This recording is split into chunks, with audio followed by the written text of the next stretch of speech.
రాచకొండ క్రీస్తు శకం 13-15వ శతాబ్దాల మధ్యన రేచర్ల పద్మనాయక పాలనలో ఒక వెలిగినటువంటి ప్రాంతం. 1480లో ఈ యొక్క రాచకొండ ప్రాంతం కనుమరుగు రావడం జరిగింది. అంటే సుమారు 6 నుంచి 700 సంవత్సరాల క్రితం వెలిగినటువంటి నగరము శిథిల నగరంగా చీకట్లో ఉన్నటువంటి ప్రాంతాన్ని మేము అభివృద్ధిలో తీసుకురావాలనే ప్రయత్నంలో 2004 నుంచి వివిధ కార్యక్రమాలు చేపడుతున్నాం. ఇక్కడ ఉన్నటువంటి 2012లో ఏర్పడినటువంటి శివలింగం బయటపడిన తర్వాత ఈ శివలింగం యొక్క ప్రాశస్త్యాన్ని, ఈ శివలింగాన్ని యొక్క చరిత్రని ప్రపంచానికి పరిచయం చేసే క్రమంలో, అదేవిధంగా రాచకొండలో ఉన్నటువంటి ఆదిమా విష్ణువు, సరళమైసమ్మ, లక్ష్మీనరసింహ ఆలయం, రాచకొండ రామాలయం, అదేవిధంగా సంస్థానారాయణ ఉన్నటువంటి పాత శివాలయం, రాజన్న గుడి, అదేవిధంగా గోపాలస్వామి గుడి అనేటువంటి పద్మనాయకులు కట్టినటువంటి గుళ్ళల్లో ఒక 15 గుళ్ళు సజీవంగా ఈ యొక్క రాచకొండ 20 కిలోమీటర్ల పరిధిలో అనేక ఆలయాలు ఉన్నాయి.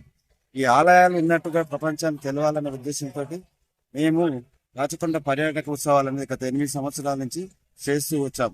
2012లో వెళ్ళినటువంటి శివలింగాన్ని ఈరోజు ప్రపంచానికి పరిచయం చేసినటువంటి ఒక చరిత్ర కలిగి ఉన్నది.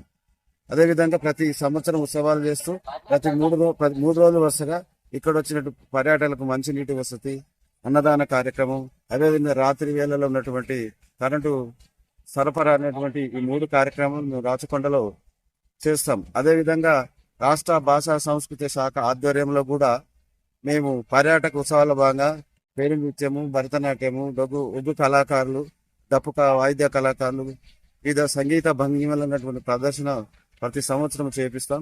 వీటితో పాటు ఆ ఫోటో ప్రదర్శన కూడా ఈ ప్రాంతానికి తెచ్చినటువంటి ఎన్ని కట్టడాలు ఉన్నటువంటి అలాంటి ఫోటో ప్రదర్శన కూడా మేము ఇక్కడ ఏర్పాటు చేశాం. ఈ సంవత్సరం కూడా ప్రభుత్వానికి విన్నవించుకునే క్రమంలో రాచకొండ పర్యాటక ఉత్సవాలు ప్రారంభించినాం.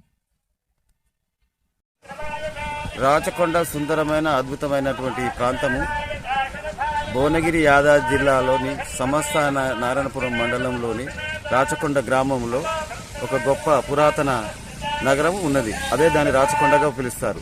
ఆ రాచకొండలో ఉన్నటువంటి శివాలయం, వివిధ ఆలయాలను అభివృద్ధిలో చేసే క్రమంలో ఈ వేదిక ద్వారా అనేక కార్యక్రమాలు చేస్తుంది.